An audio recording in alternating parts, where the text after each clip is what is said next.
Hello friends, आप सब कैसे हैं। हम उपस्थित हो गए हैं अपने यूट्यूब चैनल पर बायो स्टडी पर। आप देख रहे हैं आज की क्लास रहेगी आपकी पर्यावरण अध्ययन। पर्यावरण अध्ययन बहुत महत्वपूर्ण क्लास रहेगी आपकी।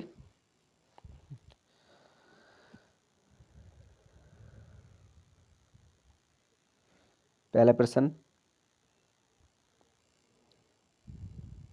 देखिए, पहला प्रश्न आ गया आपकी स्क्रीन पे। बहुत महत्वपूर्ण प्रश्न रहेंगे ये।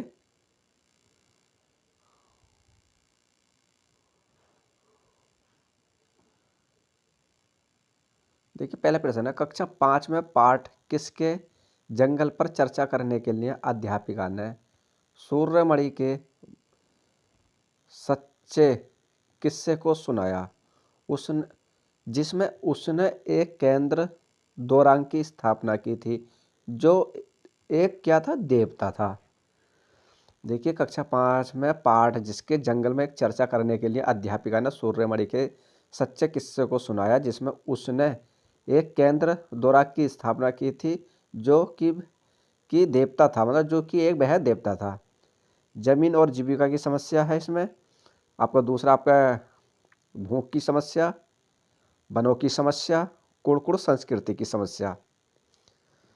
सूर्यमणि क्या है, सूर्यमणि की जिसने किस्सा सुनाया था उन्होंने, इस पे हम तो आपका क्या है, देखिए, जमीन की जीवित समस्या ये तो नहीं हो पाएगा, और भूखमरी की समस्या ये भी नहीं, और वनों की समस्या ये भी नहीं।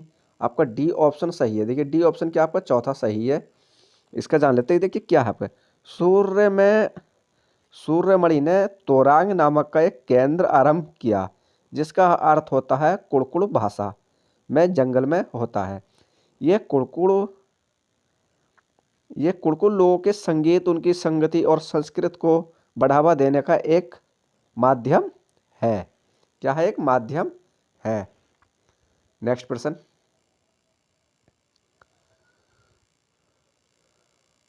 दूसरा प्रश्न है, निम्नलिखित में से किसे सहयोग भावना से कार्य करने का अभिप्राय सीखा जा सकता है। देखिए, निम्नलिखित में से किसे सहयोग भावना से कार्य करने का अभिप्राय सीखा जा सकता है। परिवार या खेल और परिवार, या परिवार, समाज और खेल। अगर हम सही से सीखेंगे तो किसको सीखा जाएगा, परिवार, समाज और खेल। आपका सी ऑप्शन ठीक है इसका। नेक्स्ट प्रश्न बहुत अच्छे प्रश्न है।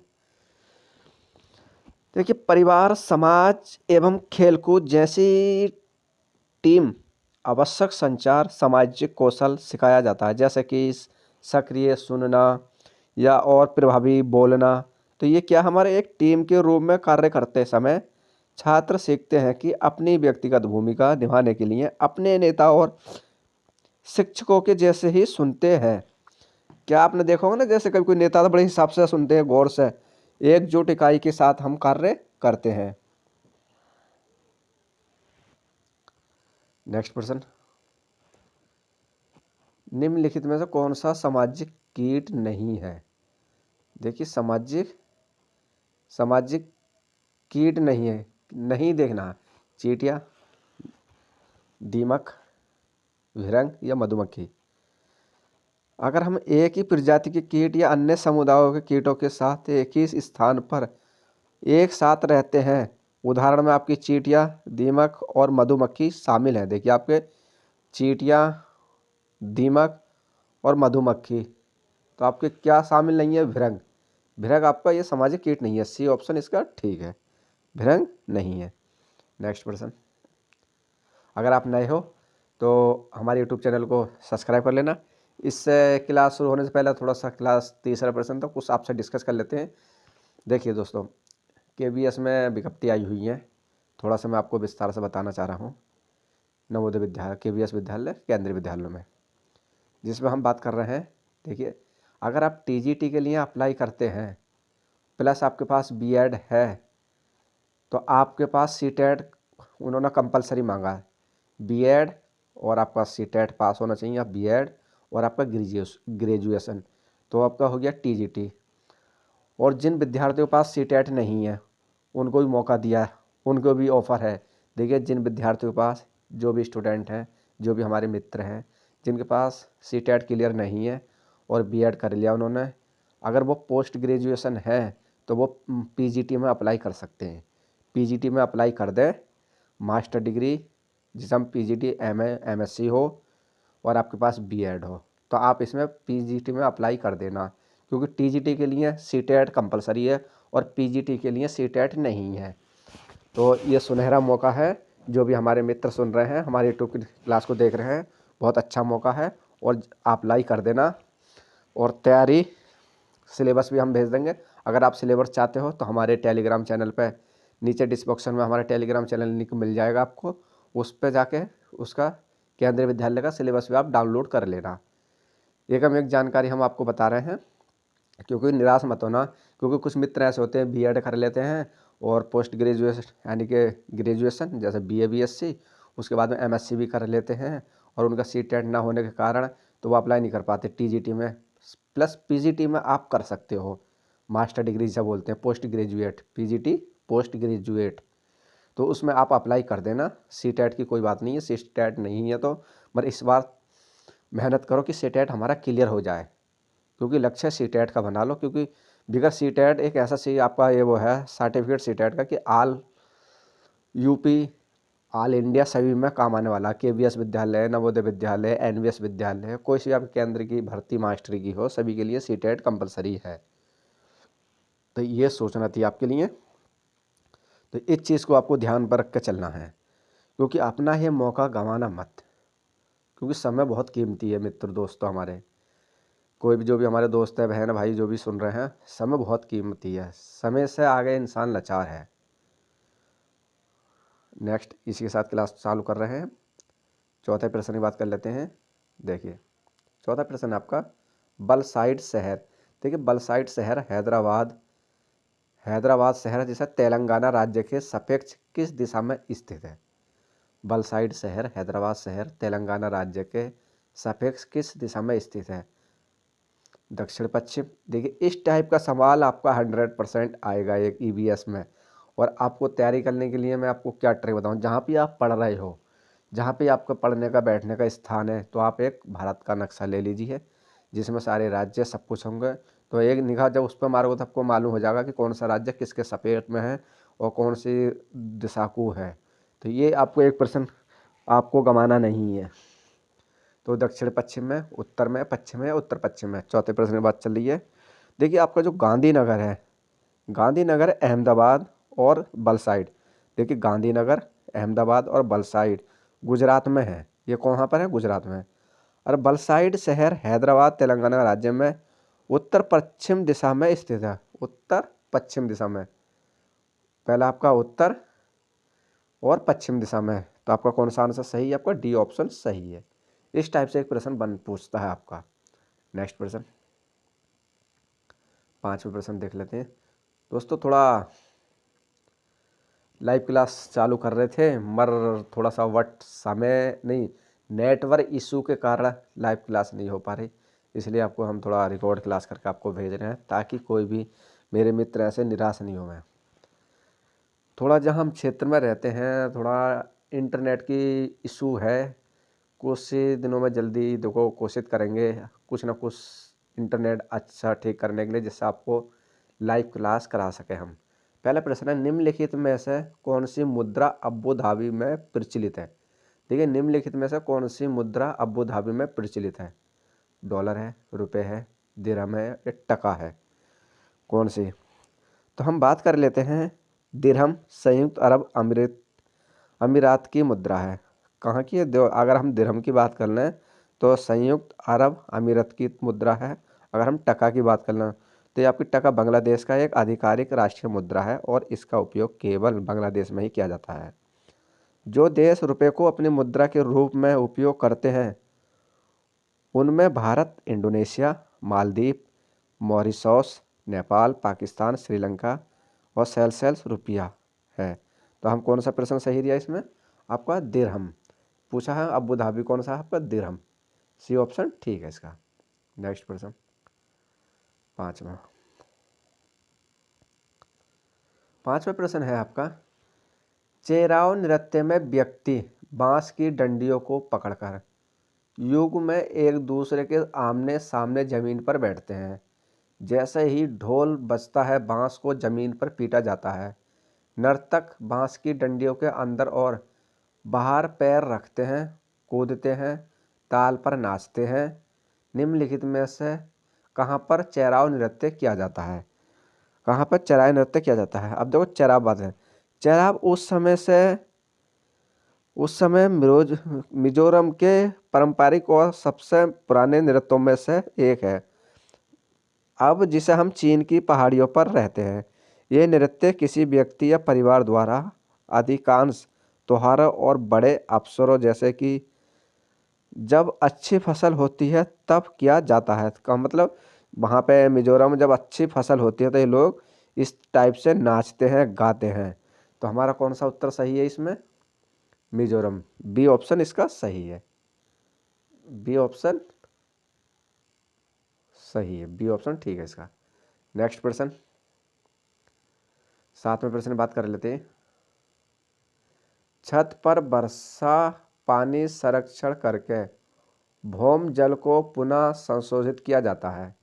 इस पारंपरिक विधि का उपयोग निम्नलिखित में से किस राज्य में किया गया था? किस राज्य में किया गया था? अगर हम वर्षा जल को एकत्रित कर सका आगे उपयोग करने का एक तरीका है। जैसे देखिए राजस्थान में आर्द्र शुष्क क्षेत्रों में चीन क्या है, पीने के पानी के भंडारण के लिए रूफटॉप रेन या वाटर या हार्वेस्टिंग को अपनाया जाता है। क्योंकि एकत्र किए गए वर्षा जल को अगले मौसम तक पीने का पानी उपलब्ध कराने वाली भूमिगत टैंकरों में संग्रहित किया जाता है। तो ये कहाँ पर है? ये सिस्टम हमारा राजस्थान में। ये विधि आपको कहाँ मिलेगी? आपको राजस्थान में, क्योंकि राजस्थान में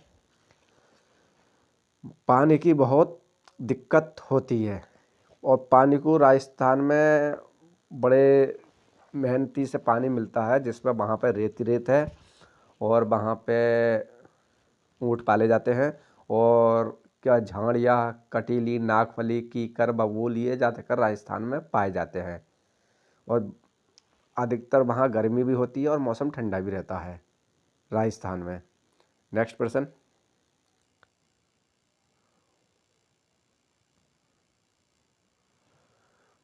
प्रश्न, आपका 8वां प्रश्न, भारत के निम्नलिखित राज्यों में ब्रह्मपुत्र नदी कहाँ से होकर बहती है? देखिए भारत के निम्नलिखित राज्यों में से ब्रह्मपुत्र नदी कहाँ से होकर बहती है? असम और मिजोरम, मेघालय, या सी ऑप्शन है अरुणाचल प्रदेश और असम, या त्रिपुरा और मणिपुर। देखिए हम ब्रह्मपुत्र एक सीमा पार नदी है। हम ब्रह्मपुत्र नदी की बात करते हैं। ब्रह्मपुत्र एक सीमा पार नदी है जो तिब्बत, भारत और बांग्लादेश से होकर बहती है। तिब्बत, भारत और बांग्लादेश से होकर बहती है।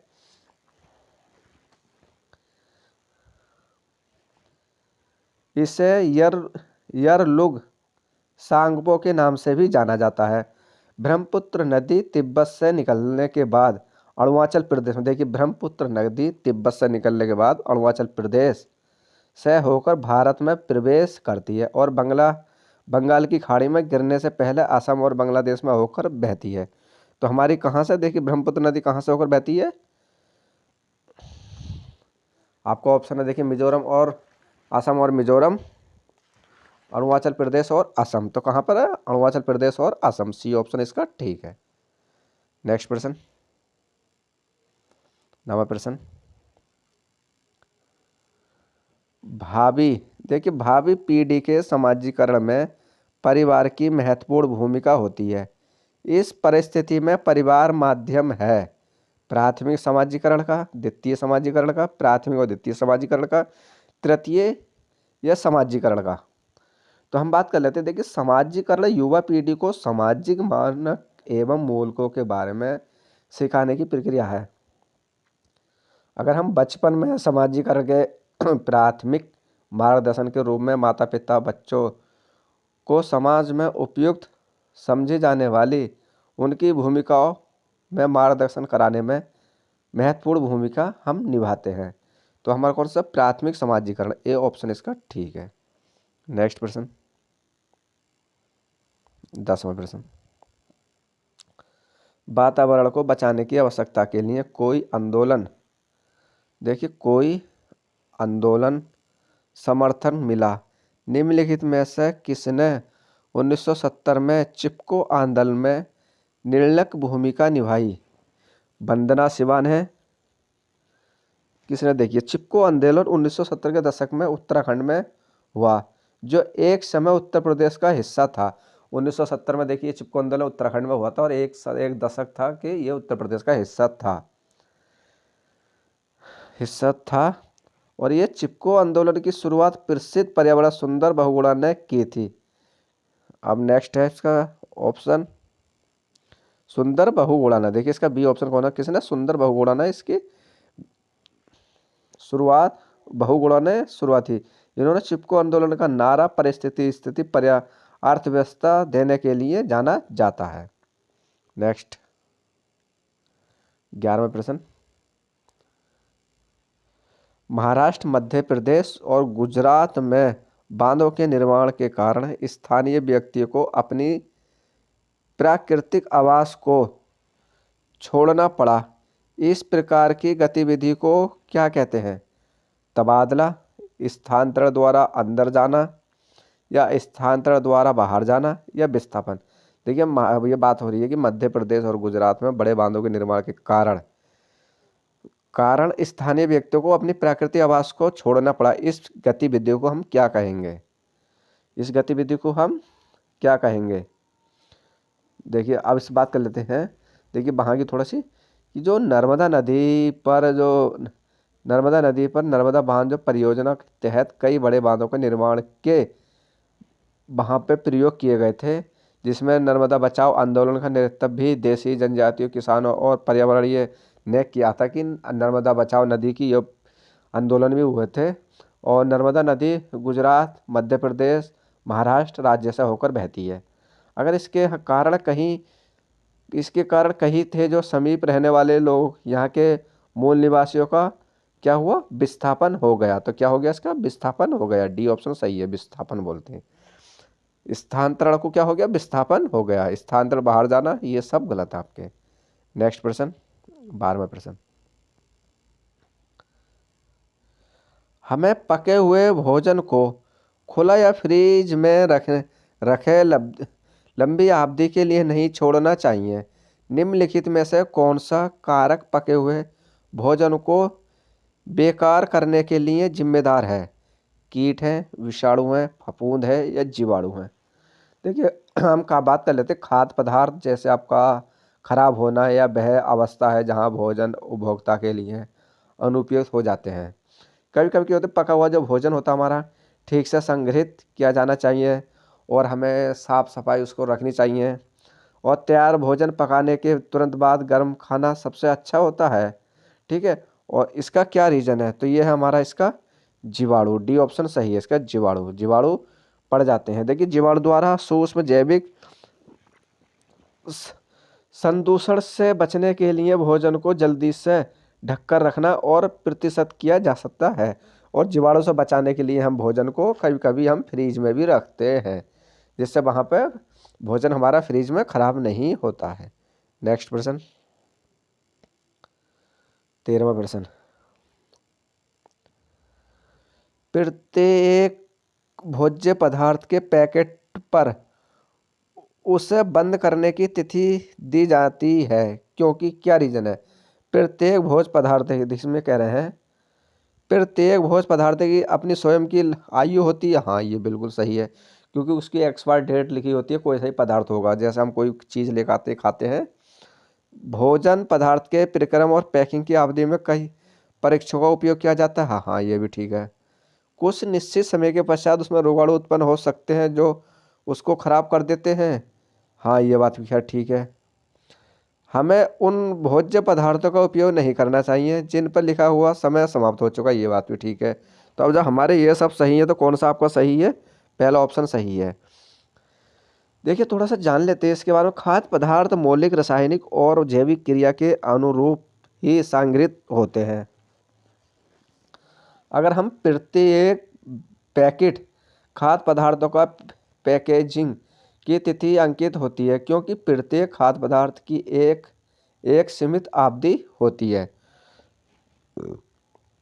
अगर हम कोई सी भी खाद्य पदार्थ, जैसे हम मेडिसिन यूज देखते हैं, आपने देखा होगा जब हम दवाइयाँ लेकर आते हैं मेडिसिन, तो उस पर एक्सपायर डेट होती है। तो एक्सपायर डेट से पहले अगर एक्सपायर डेट निकल चुकी है तो उसको हम दवाई को यूज नहीं करना चाहिए। अगर एक्सपायर डेट है तो हम उसको यूज़ कर सकते हैं, क्योंकि हर दवाई की केमिकल की, कोई भी केमिकल हुआ उसकी एज या लिमिट क्षमता निश्चित है। ऐसी कोई केमिकल नहीं है जो लाइफ टाइम तक हो। जो देखे जिसे हम इंग्लिश में बोलते हैं रिएक्शन, हिंदी में बोलते हैं क्रिया। अगर जो कोई दवाई हमारी क्या बोलते हैं ना कि रिएक्शन कर गई, रिएक्शन का मतलब किसी से वो क्रिया करना, क्रिया करने के बाद में नई चीज़ उत्पन्न हो जाना। जैसे आपका हमने जिसने कुछ बच्चों ने केमिस्ट्री पढ़ी होगी, कहते हैं बच्चे कि कुछ रिएक्शन कराइए, क्रिया जिसे बोलते हैं क्रिया कराना, किस विधि से क्या तैयार होता है। तो वो क्रिया कभी कभी बॉडी में हो जाती है और वो कभी कभी हमें क्या नुकसान दे जाती है। नेक्स्ट प्रश्न, 14वां प्रश्न आपका, मच्छरों के प्रजनन की रोकथाम के लिए कई विधियां प्रस्तावित की जाती हैं। निम्नलिखित में से विधि ज्ञात कीजिए जो मच्छरों को प्रजनन को नहीं रोकती है। देखिए, अगर हम कूलर के पानी को सप्ताह में कम से कम 2 बार बदलें, कूलर के पानी को कम से कम सप्ताह में 2 बार बदलें, सप्ताह में 2 बार नहीं, ये तो नहीं हो सकता। तालाब और पानी इकट्ठा होने वाले स्थानों मछली डालें जो कि मच्छरों को लार्वा खा ले लें। तीसरा है आपका, ये भी हम इसको नहीं मान सकते, मच्छरों के प्रजनन की रोकथाम के लिए या मच्छरदानी का प्रयोग करें। अगर इसके लिए हम क्या है अपनी अपनी सुरक्षा के लिए मच्छरदानी का प्रयोग कर सकते हैं, तो आपका सी सही है।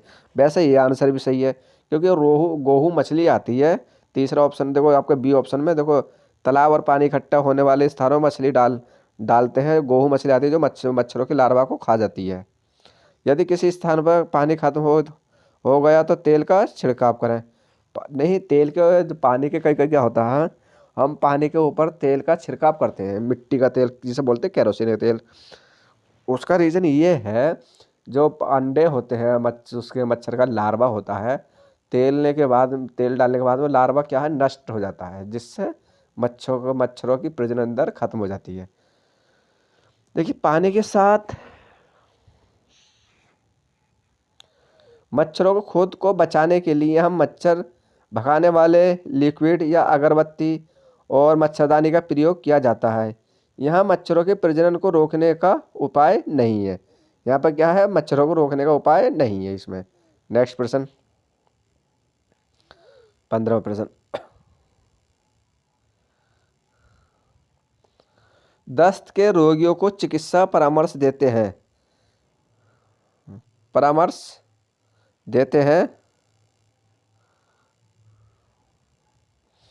देखिए, दस्त के रोगियों को चिकित्सा परामर्श देते हैं कि अधिक मात्रा में उबालकर ठंडा किया हुआ पानी ही जिसमें चुटकी भर नमक व थोड़ी सी चीनी मिला लें, क्योंकि इससे क्या है, केवल देखिए इससे क्या है आपका, केवल चीनी वाला पानी अंत तक नहीं सोख सकता, ये नहीं, तो ये तो ऑप्शन ही नहीं बेस्ट कर रहा। चीनी और पानी वाला मिश्रण सरलता से रोका जा सकता है, ये ठीक है। और उबालने पर जो पानी जीवाणु रहित हो जाता है, जीवाणु मतलब जीवाणु से मुक्त हो जाता है, तो आपका ये भी सही है। तो आपका बी और सी ऑप्शन सही है, चौथा प्रश्न सही है। देखिए, पानी के साथ चीनी नमक का सेवन आंतों को तरल पदार्थों को अधिक कुशलता से अवशोषित करने में मदद करता है। अगर हम इसकी बात कर लें कि ये घोल अकेले पानी की तुलना में दस्त के बाद शरीर को अधिक प्रभावी ढंग से पुनर्जीकरण करता है, और हम पानी उबालने से पानी कीटाणु मुक्त हो जाता है। नेक्स्ट प्रश्न, 16वां प्रश्न, कक्षा 3 में हमारा भोजन नमक अध्याय को पढ़ाते समय, देखिए कक्षा 3 में हमारा भोजन नमक अध्याय को पढ़ाते समय शिक्षक जो सब विद्यार्थियों से आपस में चर्चा करने को कहते हैं कि उन्हें कल क्या खाया था, उन्होंने कल क्या खाया था। जो जोसेफ एक टीचर है, बच्चों से कहते हैं कि उन्होंने कल क्या खाया था। अपने साथियों में साझा करने की उन्हें क्या खाया, या भोजन की विविधता के पहलुओं को साझा करना, संतुलित आहार क्या है इसकी चर्चा करना, या साझा करने की क्या खाना सामान्य है। देखिए कितना अच्छा प्रश्न है। देखिए साझा करने की क्या, ये तो नहीं मैच करेगा हमारा। भोजन की विविधता को पहलुओं को साझा करना, भोजन की विविधता को, भोजन की जो विविधता है उनके पहलुओं को साझा करना, या संतुलित आहार करना, ये भी नहीं हो सकता। देखिए ये कितना बी ऑप्शन बहुत अच्छा प्रश्न है। देखिए इस टाइप से हमारे प्रश्न आराम से पेडागोजी में आराम से बन जाएंगे, सिर्फ थोड़ा सा ध्यान लगाना। देखिए सभी सजीव के अस्तित्व में भोजन बहुत महत्वपूर्ण भूमिका निभाता है।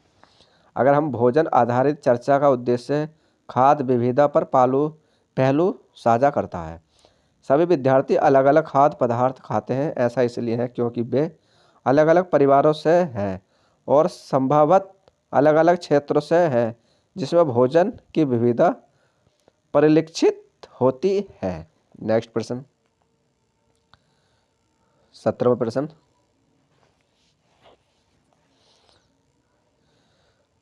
कक्षा 4 5वां अध्याय अनीता व मधुमक्खियों से। अनीता कुशवा नाम की एक लड़की सच्ची कहानी है जिसमें उसका वर्णन एक बालक सितारा के रूप में उजागर किया गया है। इस प्रकार की पहल का सर्वाधिक उपयोग उद्देश्य क्या है।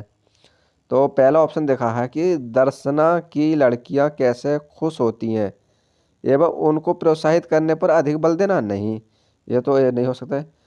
बी कह रहा है ये दर्शना की नारी शक्ति बालिका शक्ति किस प्रकार गतिशील है तथा समानता एवं सशक्तिकरण प्रदर्शित करती है, ये भी नहीं है। दर्शना की किस प्रकार की लड़कियां उचित मार्गदर्शन की आवश्यकता होती है। देखिए इसमें कौन सा प्रश्न आपको सटीक होगा।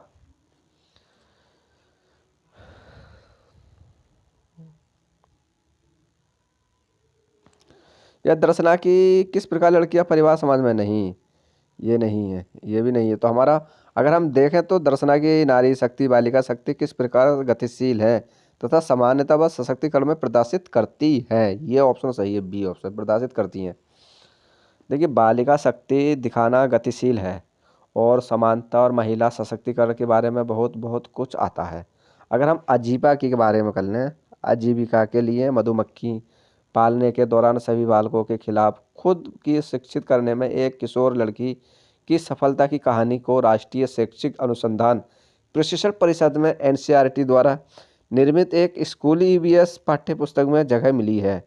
अगर हम 17 साल की अनीता कुशवा ने ग्रामीण बिहार में हजारों महिलाओं को आत्मनिर्भर होने के लिए प्रोत्साहित और प्रेरित किया था।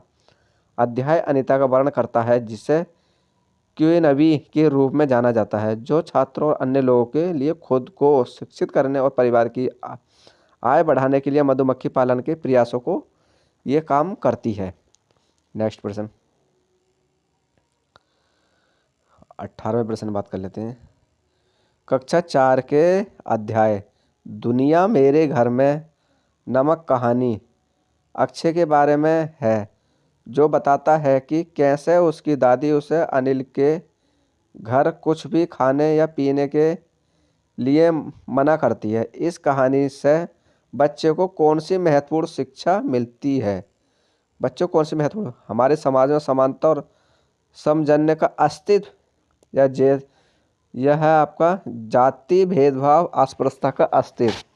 देखिए यह कक्षा 4 के अध्याय में दुनिया मेरे घर में नमक कहानी अक्षय के बारे में है, जो बताता है कि कैसे उसकी दादी उसे अनिल के घर कुछ भी खाने या पीने के लिए, देखिए कुछ भी खाने पीने के लिए मना करती है। तो इसमें क्या सटीक होगा आंसर। सांप्रदायिकता अस्तित्व, ये तो नहीं है, ये भी नहीं है। धार्मिक भेदभाव का अस्तित्व नहीं, देखिए जाति भेदभाव एवं अस्पृश्यता का अस्तित्व, बी ऑप्शन कितना अच्छा करेक्ट है। इस टाइप से आपके प्रश्न पहचान लोगों बहुत बहुत ईजी है सब कुछ, सिर्फ थोड़ा सा आपको ध्यान लगाना है। 19वां प्रश्न, 19वां प्रश्न कह रहा है निम्नलिखित में से कौन सा कथन ईवीएस में सहपाठी आकलन को परिभाषित करता है। देखिए अगर हम ईवीएस सहपाठी की बात कर लें, पीयर असेसमेंट सहपाठी आकलन जो शिक्षार्थियों के स्तर, मूल्य या गुणवत्ता या अन्य समान स्थिति वाले शिक्षार्थियों को प्रदर्शन पर विचार करने और निर्दिष्ट करने के लिए एक व्यवस्था के रूप में परिभाषित किया जा सकता है। फिर विस्तृत प्रतिक्रिया देकर और परिणाम प्राप्त करने के लिए साथियों के साथ अपने निर्णय पर चर्चा करने आगे सीख सकता है। अगर हम प्राथमिक और उच्च प्राथमिक एवं माध्यमिक स्कूल कक्षाओं और विश्वविद्यालय और कॉलेजों के साथ साथ प्रैक्टिस स्टाफ और प्रशिक्षण कर सकते हैं, जिसमें हम EBS है, पीयर है, असेसमेंट है, उन पर तो हम बात कर लेते हैं इसमें प्रश्न कौन सा सही है। वह शिक्षा एवं ज्ञान वर्धन में विद्यार्थियों को स्वयं को आकलन पर केंद्रित करती है, देखती है नहीं है।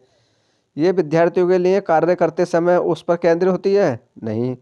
सी ऑप्शन देखिए, विद्यार्थियों पर केंद्रित होता है।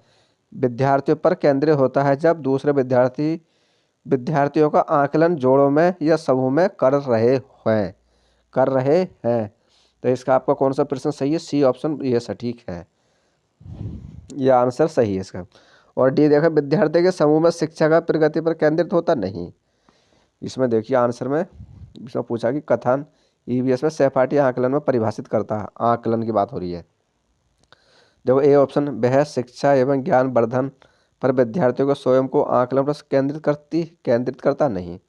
सी ऑप्शन देखो, विद्यार्थी पर केंद्रित होता है, विद्यार्थियों पर केंद्रित होता है जब वह दूसरे विद्यार्थियों का आकलन जोड़ों में या समूह में कर रहे हो। तो ये आंसर इसका सटीक है, 19 का सी आंसर। नेक्स्ट 20वां प्रश्न, कक्षा 3 के अध्याय हम चीजें, देखिए कक्षा 3 में देखा हम चीजें कैसे बनाते हैं। मैं दीपावली की कहानियाँ किस पर केंद्रित है, हम चीज़ें कैसे बनाते हैं और दीपावली की कहानी किस पर केंद्रित है। देखिए EVS में इस टाइप के पैडागोजी के प्रश्न। ये ऑप्शन दे रखा, शारीरिक श्रम की मर्यादा की अवधारणा, नहीं। देखते हैं दूसरा, देखते हैं समान कार्य के लिए समान पारिश्रमिक वेतन की अवधारणा, नहीं। घरेलू कामकाज में लिंग संबंधी भेदभाव की अवधारणा या व्यावसायिक अवधारणा। अगर हम इसकी बात करें तो कौन सा है? घरेलू कामकाज में लिंग संबंधी भेदभाव की अवधारणा, ये इसका सटीक है। बात कर लेते हैं। देखिए हम काम करते हैं प्रकाश में, हम इस अध्याय में विभिन्न प्रकार के व्यवसायों के बारे में सीखते हैं। अध्याय के 2 भाग हैं। पहला भाग एक बाजार दृश्य का है, जहां हम विभिन्न प्रकार के काम करने वाले लोगों के बारे में सीखते हैं। और दूसरा भाग दीपावली नाम की एक लड़की की कहानी है। दिवाली क्या है? दीपाली नाम की एक लड़की की कहानी है। और दीपाली की कहानी घर के कामों में जेंडर पूर्वग्रह की अवधारणा पर फोकस करने की है। तो क्या है? दीपावली नहीं, ये दीपाली नाम दे रखा है यहाँ पे। तो आपका सी ऑप्शन ठीक है, थोड़ा मिस्टेक हो गया है यहाँ पे, जो है ये नाम दे रखा है दीपा, ये एक लड़की का नाम है दीपाली। क्या है? दीपाली। तो ये है दीपाली, ये लड़की का नाम दे रखा है दीपाली।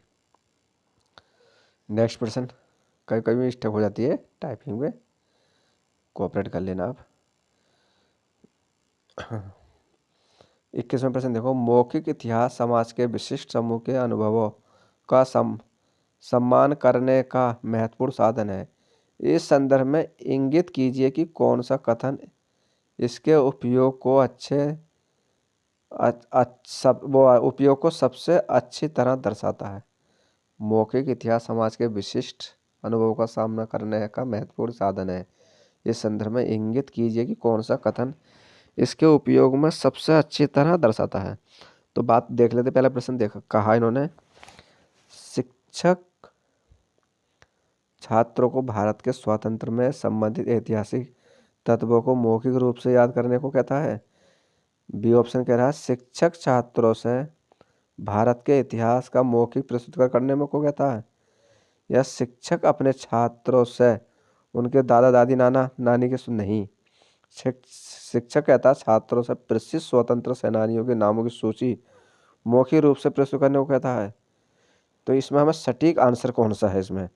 अगर हम सटीक की बात करें, विशिष्ट समूह अनुभव का सामने करने का महत्वपूर्ण साधन है। इस संदर्भ में इंगित कीजिए कि कौन सा कथन किसके उपयोग को सबसे अच्छी तरह दर्शाता है मौखिक इतिहास समाज में। अगर मौखिक इतिहास समाज की हम बात कर लें, अनुभव सेमेटो का एक महत्वपूर्ण साधन है। इसमें संदर्भ में इसका अच्छा उदाहरण है कि शिक्षक ने एक छात्र को स्वतंत्र संग्राम में सेनानी जो शहीद हुए हैं, सैलानियों की बात हो रही है, जो शहीद हुए बारे में दादा दादी के अनुभव एकत्र करने के लिए कहा जाता है। तो दादा दादी की बात कर लें तो हमारे जो सेनानी थे, हमारे सी ऑप्शन ठीक है। शिक्षक अपने छात्र में उनके दादा दादी नाना नानी के स्वतंत्र सामग्री के अनुभव को एकत्र करने, अनुभव जो हमारे दादी दादा नानी नाना होते थे उस समय की बताइए कि उन्होंने कहा था कि उस समय आपके जो दादी दादा होंगे पूछते हैं बच्चे कि उस समय आपने अंग्रेज देखे थे, अंग्रेज कैसे रहते थे, कैसे कैसे क्या हुआ। तो हम पूछते हैं ना अपनी दादी दादा परदादा से या नानी नाना से, तो इस चीज़ का आपको ये चीज़ दर्शा रहा है इस प्रश्न में। नेक्स्ट प्रश्न 22वां प्रश्न,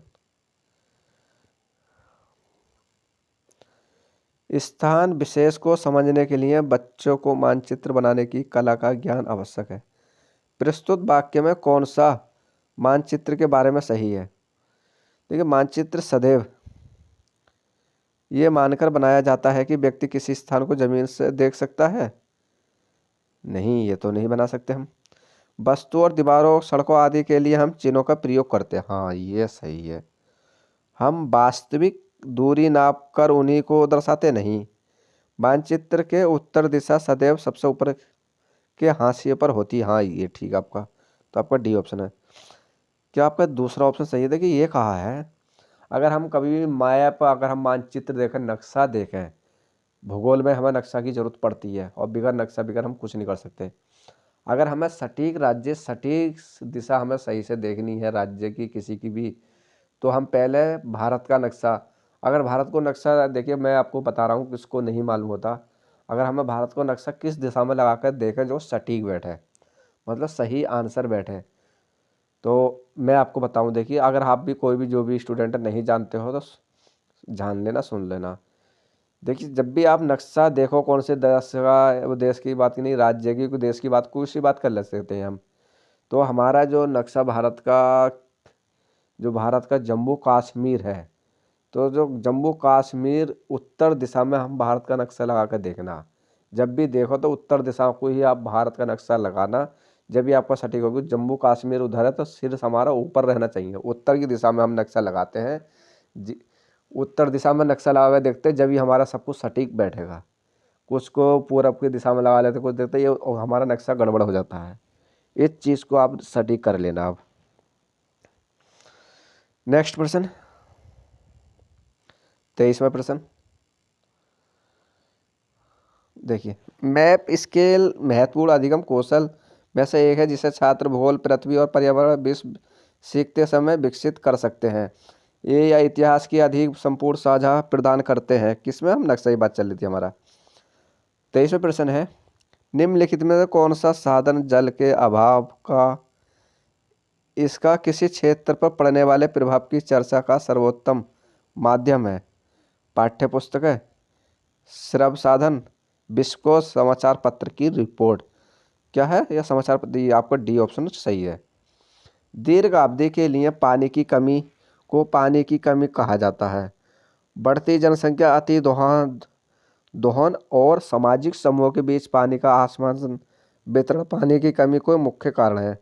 अगर हम पानी की कमी और किसी भी बारे में संपर्क करें तो हमारा समाचार पत्र रिपोर्ट सबसे अच्छा साधन कहलाता है। नेक्स्ट 24वां देखते हैं। 24वां प्रश्न, विद्यार्थी ईवीएस सीखने के संदर्भ में निम्न में से कौन सा कथन सही है? ये विद्यार्थी रिक्त पात्र अथवा कोरे कागज की भांति होते हैं जिनको जानकारी व ज्ञान से भरना होता है, जो एक विद्यार्थी ही दे, ये ऑप्शन नहीं हो दे सकता। दूसरा ऑप्शन है, सभी विद्यार्थी एक समान होते हैं तथा सीखते समय उनकी प्रतिक्रिया एक जैसी होती है। नहीं। सी ऑप्शन है, विद्यार्थी रैंकिंग रूप से सीखते हैं रैंक रूप से विद्यार्थी सीखते हैं, ये तो नहीं हो सकता। डी ऑप्शन देखते हैं। विद्यार्थी के सीखने का तरीका सर्पिल पेचीदा होता है, प्रत्येक बच्चा आदित्य होता है, वह परिस्थितियों सीखना व प्रक्रिया अपने ढंग से देता है। आपका डी ऑप्शन बहुत अच्छा है। देखिए इस टाइप के आपसे प्रश्न पहचान सकते हैं। देखिए एकीकृत दृष्टिकोण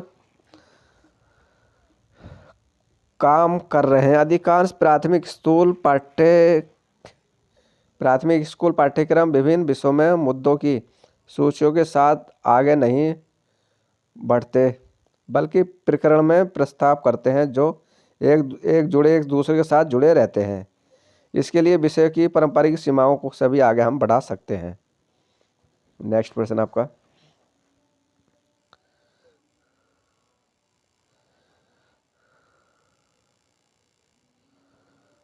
25वां प्रश्न।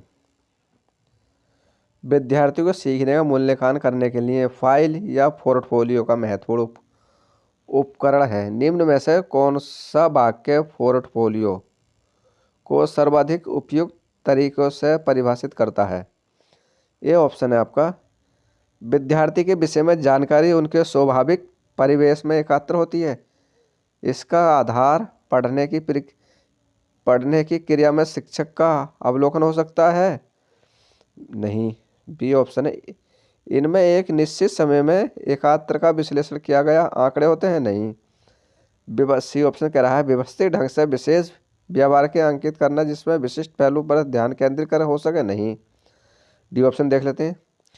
एक निश्चित समय में विद्यार्थी के कार्य को एकत्र करना अधिकार दिन प्रतिदिन के कार्य और विद्यार्थी को सर्वोत्तम कार्य को चुन लेना। तो आपका डी ऑप्शन ये सटीक है। ठीक है। एक छात्र पोर्टफोलियो शैक्षिक कार्य और शैक्षिक लक्ष्य के अन्य रूपों को आकलन करता है। आकलन कर सकता है या करता है। देखिए शोध की गुणवत्ता सीखने की प्रवृत्ति और शैक्षणिक उपलब्ध का मूल्यांकन करने के उद्देश्य से एकत्र किया जा गया है। ये निर्धारित करना कि क्या छात्रों ने पाठ्यक्रम ग्रेड स्तरीय पदोन्नति और स्नातक के लिए सीखने के मानकों या अन्य शैक्षणिक आवश्यकताओं को पूरा किया। छात्र को उनके वैज्ञानिक लक्ष्य और विद्यार्थियों के रूप में प्रगति या प्रतिबिंबित करने में मदद करता है। अकादमिक में उत्पादन में उपलब्धि और अन्य दस्तावेजी एक स्थायी संग्रह बन जाता है या बना लेते हैं। यह छात्र पोर्टफोलियो के समर्थक का तर्क है कि समय के साथ छात्र के कार्य का संकलन परीक्षा में मूल्यांकन करने में छात्रों में जो सीखा है उसकी एक समृद्ध गहरी और अधिक सटीक तस्वीर प्रदान कर सकती है।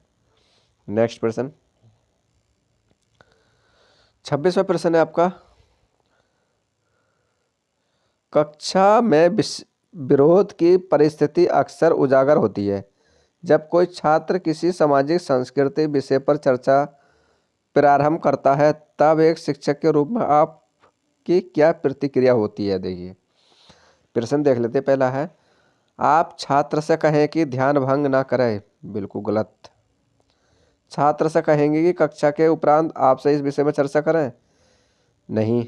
छात्र से कहेंगे कि आप अपने माता पिता से पूछे विद्यालय विषय को ना उठाएं। ये भी नहीं।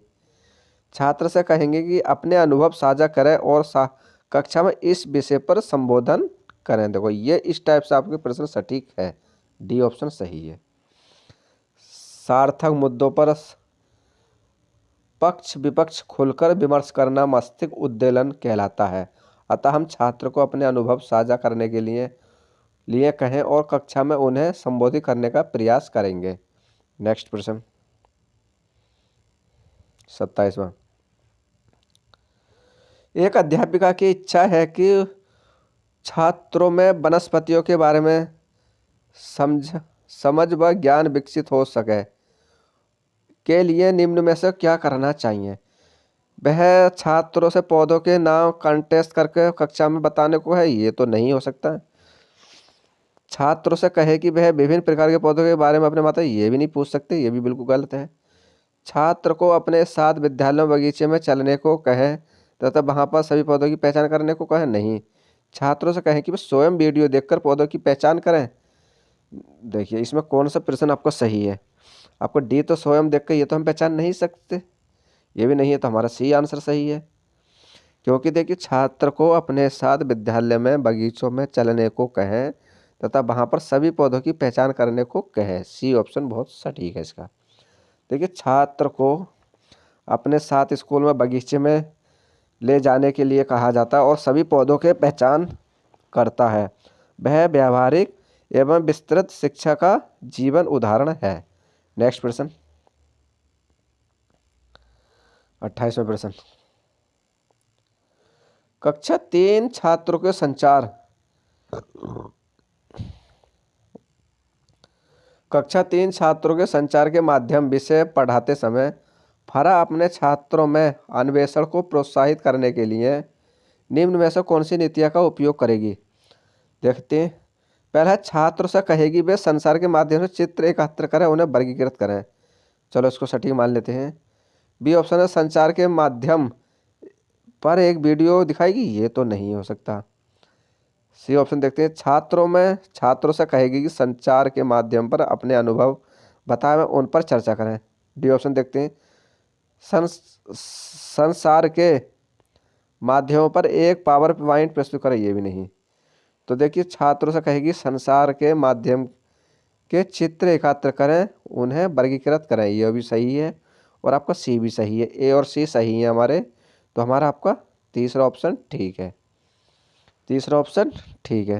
देखिए पूछताछ आधारित शिक्षा प्राथमिक रूप से एक शैक्षणिक पद्धति है जिसमें 1960 में दशक में डिस्क वरीलिंग आंदोलन के दौरान शिक्षा के पारंपरिक रूपों की प्रक्रिया के रूप में विकसित किया गया था, जहां लोगों को निर्देशात्मक सामग्री से जानकारी याद करने की आवश्यकता होती थी। पूछताछ आधारित शिक्षा का दर्शन अपने पूर्ववर्तियों को रचनावादी शिक्षा सिद्धांत में पता है, जैसे कि पियाजे, डीवी, वाइगोस्की और फेयर का कार्य, और इसे एक रचनावादी दर्शन माना जा सकता है। शिक्षार्थी के बीच पूछताछ को प्रोत्साहित करने के लिए निम्नलिखित रणनीतियों का उपयोग किया जाता है। छात्र से संचार के साधनों के चित्रों को एकत्र करने और वर्गीकृत करने के लिए कहते हैं। नेक्स्ट प्रश्न आपका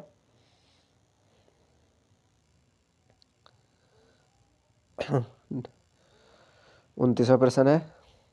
कक्षा 3 के अध्याय ऊंची उड़ान में पक्षियों के विषय पर चर्चा करते हुए शिक्षक टीना छात्रों से कहती है कि वे अपने आसपास पक्षियों व उनकी विशेषताओं का अवलोकन करें। इस क्रियाकलाप का लक्ष्य क्या है? छात्रों में पक्षियों से संबंधित जानकारी का आधार विकसित करना, या छात्रों में पक्षियों के बारे में ज्ञान का आधार विकसित करना। सी आपका छात्रों में पक्षियों की रुचि विकसित करना। डी ऑप्शन है छात्रों का पक्षी के बारे में मनोवैज्ञानिक समझ विकसित करना, तो ये भी नहीं है। तो छात्र सी ऑप्शन फिर दोबारा रिपीट कर लेते हैं। देखिए प्रश्न किस टाइप से आपको घुमा फिरा देते हैं। ये ऑप्शन कह रहा है कि छात्रों में पक्षियों से संबंधित जानकारी का आधार विकसित करना। संबंधित तो नहीं, ये डिकट पास हो गया। छात्रों में पक्षियों के बारे में ज्ञान का आधार विकसित करना, आधार का ज्ञान विकसित, ये भी नहीं है। सी ऑप्शन देखते हैं। छात्रों में पक्षियों की रुचि, वो पक्षियों के प्रति रुचि विकसित करना। रुचि मतलब उनकी जिज्ञासा विकसित करना, तो आपका सी ऑप्शन ये सटीक है। प्रश्न में दी गई गतिविधि का उद्देश्य पक्षियों के छात्रों की रुचि विकसित करना है। विचार विमर्श तर्कपूर्ण होता है, रुचि प्रेरक तत्व है और प्राकृतिक तो स्वाभाविक अधिगम का स्वमेव होता है। इस टाइप से हमें प्रश्न घुमा फिरा देते हैं बच्चों काय की परीक्षा में, आपकी सीटेट की परीक्षा में। नेक्स्ट प्रश्न 10वां प्रश्न, सॉरी 10वां नहीं 30वां। सीमा एक ईवीएस अध्यापिका छात्र को अपने आसपास की वस्तुओं को संग्रहित करने के लिए कहती है। उन वस्तुओं जैसे धातु का पेन, स्टील की चम्मच, प्लास्टिक की चम्मच आदि को पानी की बाल्टी में डालकर देखें कि वह तैरती है अथवा डूबते हैं। छात्रों ने पूछा कि स्टील की चम्मच क्यों डूबी और प्लास्टिक की चम्मच क्यों तैरती रही। वे छात्रों को घनत्व के बारे में बताना आवश्यक नहीं समझी क्योंकि नहीं समझी क्योंकि वे घनात्व का प्रत्यय याद नहीं रख पाएंगे। वे घनात्व की वैकल्पिक अवधारणा बना लेंगे या वे घनात्व उच्च कक्षा में पढ़ेंगे। वे घनात्व को समझाने के लिए उसे संबंधित क्रियाकलाप नहीं कर सकते। वे घनात्व की वैकल्पिक अवधारणा बना लेंगे। तो हमारा ये तो, और वे घनात्व उच्च कक्षा में पढ़ेंगे, उच्च कक्षा में तो कैसे पढ़ेंगे, बात की बात है ये। वे घनात्व को समझाने के लिए उसे संबंधित क्रियाकलाप की नहीं। तो हमारा बी ऑप्शन सटीक है। देखिए,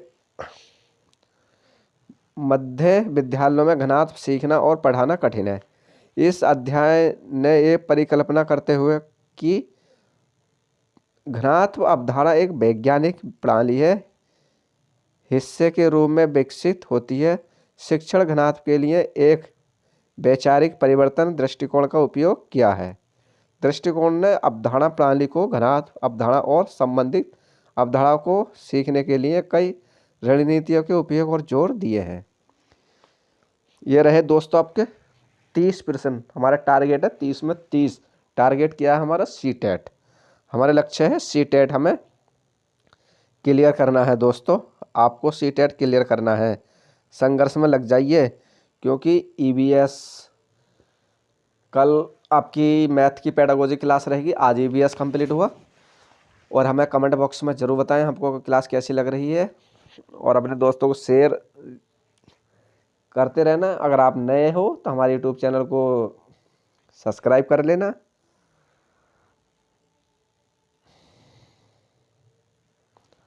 ओके फ्रेंड्स, बाय दोस्तों, गुड नाइट, टेक केयर। और आप हमारे टेलीग्राम चैनल से भी नीचे डिस्क्रिप्शन में इसकी पीडीएफ भी आपको प्राप्त मिल जाएगी। पीडीएफ हमारी इसकी क्लास के 24 घंटे बाद आपको टेलीग्राम पर उपलब्ध हो जाती है। तो ये आप टेलीग्राम पर हमारी पीडीएफ प्राप्त कर सकते हो। बाय दोस्तों।